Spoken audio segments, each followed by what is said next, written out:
nação eleita. Dentre muitos e muitos povos da terra, Deus olhou e Deus separou, foi a nação israelita. Deus disse: não, aquele lá vai ser o meu povo, eu quero, aquele lá é a nação eleita. E se tem uma coisa que eu gosto muito de pregar, é sobre o povo de Israel. Um povo que por toda a sua existência, as pessoas israelitas, eles tentavam procurar a perfeição. E por algum tempo da sua vida, às vezes saíam fora dos caminhos do Senhor. Mas Deus se revelava e eles simplesmente entravam nos trilhos do Senhor novamente e tentavam sempre, de uma certa maneira, procurar a perfeição para chegar até o céu. E ali, a partir do capítulo 37 do versículo do livro de Gênesis, eu posso ver que o povo de Israel estava muito contente. O povo de Israel estava muito alegre. Mas por que, pregador? A partir do capítulo 37 em diante, depois de alguns anos, José, ele passa a ser o governador do Egito. E quando ele passa a ser o governador, ou seja, a segunda pessoa com mais autoridade na terra, ele traz o povo de Deus, ele traz o seu povo que estava lá em Canaã, que era assim a sua origem, para o Egito. E lá ele começa a tratar do povo. Não deixa faltar nada para aquele povo, porque ele tinha autoridade.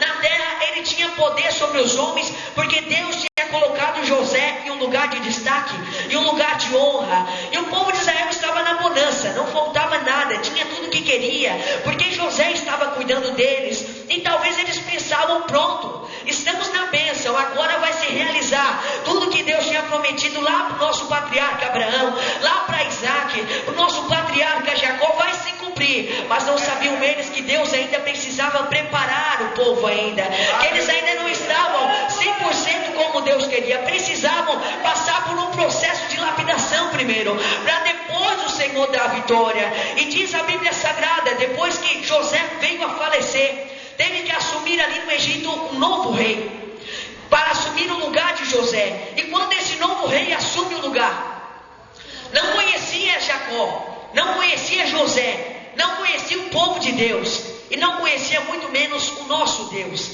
Esse novo faraó, esse novo rei que fica no lugar depois que José vem a falecer, começa a maltratar do povo de Israel. O povo de Israel que estava na bonança, estava na bênção, tinham tudo, agora começam a ser escravizados. Aleluia, estavam tudo na bênção, tinham tudo que queria. Deus estava abençoando poderosamente. Aleluia. E agora assume esse novo rei e simplesmente começa a escravizar, porque não conhecia eles, não conhecia o nosso Deus. E eles agora têm que trabalhar no pesado, no duro, pessoas morrendo lá dentro, passando por aquele verdadeira luta, aquele verdadeiro cativeiro. Estavam sim passando por uma verdadeira prova. Aleluia. E esse novo rei agora fica com medo de um povo de Israel, porque era uma grande quantidade. O Senhor abençoava muito o povo de Israel, o Senhor era com o seu povo, e eles se multiplicavam, era uma grande nação. E este rei ficou com medo de eles unissem força contra eles, juntamente com seus inimigos. E é exatamente por esta razão que ele assina um decreto, e ele manda os soldados ceifar a vida de todos os meninos recém-nascidos. Todas as crianças, os meninos masculinos recém-nascidos naquela época deveriam ser mortos. E a ideia dele era para que o povo de Israel não pudesse mais se multiplicar, fosse se envelhecendo, fosse perdendo a força, e assim não ia mais representar algum tipo de perigo para o Egito. Aleluia. E eu quero usar como protagonista da nossa história nesta noite a pessoa, o homem de Deus chamado Moisés. Moisés nasceu nesta época aqui, passando pela luta. Moisés nasceu neste tempo a qual o decreto já tinha sido assinado pelo rei, que todos deveriam ser mortos. E quando ele nasce, a sua mãe Joquebede, o seu pai Arão ou Anrão, diz a Bíblia em Êxodo 6 e versículo 20, passam por uma tremenda luta, começam a passar por uma tremenda prova, quando o seu filho Moisés vem a nascer.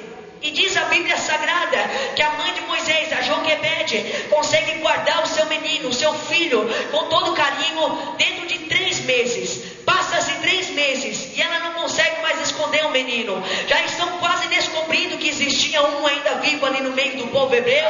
E a Bíblia diz que a Joquebede, cheia de sabedoria, foi lá, preparou um cestinho, colocou seu filho Moisés no cestinho, colocou betume, preparou com todo amor e colocou então Moisés dentro do cestinho no rio, e pediu para que a sua irmã Miriam fosse acompanhando aonde o cestinho ia dar.